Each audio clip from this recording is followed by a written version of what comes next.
নমস্কাৰ ঘৰুৱা বিধানৰ আজিৰ ভিডিঅ'টোলৈ আপোনালোকক স্বাগতম জনাইছোঁ।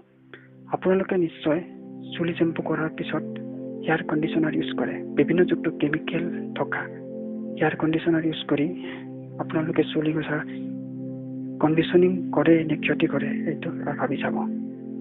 কাৰণ কেমিকেলযুক্ত কণ্ডিশ্যনাৰ ইউজ কৰাৰ ফলত চুলি গছা হয়তো কিছু দিনলৈ, কিছু মাহলৈ বা কিছু বছৰলৈ কণ্ডিশ্যন হ'ব পাৰে, কিন্তু লাহে লাহে ইয়াৰ ফলত চুলিৰ গুৰিবোৰ উইক হৈ যায় আৰু চুলি সৰিবলৈ আৰম্ভ কৰে। সেইবাবে আজি মই এটা ঘৰুৱা হেয়াৰ কণ্ডিশ্যনাৰ দিবলৈ ওলাইছোঁ। আপোনালোকে এই ভিডিঅ'টো সম্পূৰ্ণৰূপে চাব। ঘৰুৱা হেয়াৰ কণ্ডিশ্যনাৰ হিচাপে আপোনালোকে টেঙা দৈ ইউজ কৰিব পাৰে। দৈৰ টেঙা গুণটোৱে চুলিৰ গুৰিলৈ গৈ গুৰিত মজবুত কৰে, লগতে চুলি গছা চিল্কি এণ্ড শ্বাইনি কৰে। কেনেকৈ ইউজ কৰিব দৈ কণ্ডিশ্যনাৰ হিচাপে?